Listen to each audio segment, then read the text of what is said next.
সৈকতনগরী দীঘায় পশ্চিমবঙ্গ ল ক্লার্কস অ্যাসোসিয়েশনের উদ্যোগে বিভিন্ন দাবির ভিত্তিতে তৃতীয় রাজ্যসভা অনুষ্ঠিত হলো।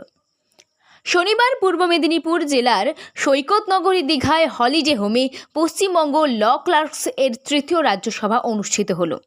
এদিনের এই সভায় পশ্চিমবঙ্গের বিভিন্ন জেলার নেতৃত্বরা উপস্থিত ছিলেন।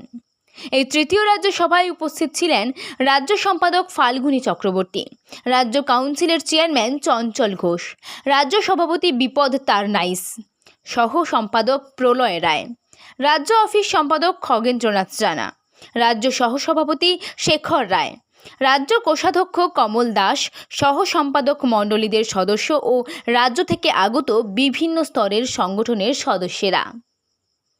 নন্দকুমার থেকে নিজস্ব প্রতিনিধি সংবাদ কর্নার। আজকে এটা সম্মেলন নয়, আমাদের রাজ্য তৃতীয় অধিবেশন। আমরা সম্মেলন করি প্রতি 3 বছর অন্তর আমাদের সম্মেলন হয়। তো আমাদের 4 মাস অন্তর আমরা রাজ্য অধিবেশন করি। এই অধিবেশনে সারা রাজ্যে 23টা জেলার রাজ্য সদস্য, জেলা সভাপতি সম্পাদক এবং জেলা শাখা সম্পাদক সভাপতি তারা প্রতিনিধি আজকে আছেন, সকলে উপস্থিত হয়েছেন। আমাদের সংগঠনের কিছু আত্মসমালোচনা আমরা করি এই সংগঠনে, এবং আগামী দিনের আমাদের সরকারের কাছে যেসব দাবি আছে যেগুলো আমরা পূরণ হয়নি সেগুলো নিয়ে আমরা আন্দোলনের রূপরেখা আমরা তৈরি করি।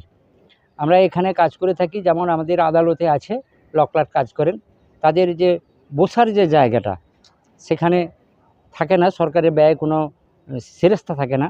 এবারে যারা বিএলআর অফিসে কাজ করেন তাদেরও সরকারি ব্যয়ে কোনো সেরেস্তা নেই।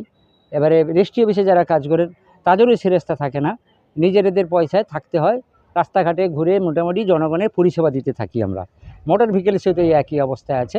আমরা সরকারের কাছে দাবি রাখছি যে আমাদের বসার জায়গা, আমাদের যে আইন আছে ল ক্লার্ক অ্যাক্ট, সেখানে রাইট টু অ্যাক্ট বলা আছে, সেখানে যে দাবিগুলো আছে সেই দাবিগুলো নিয়ে আমাদের সরকারের কাছে আমরা দাবি রাখি।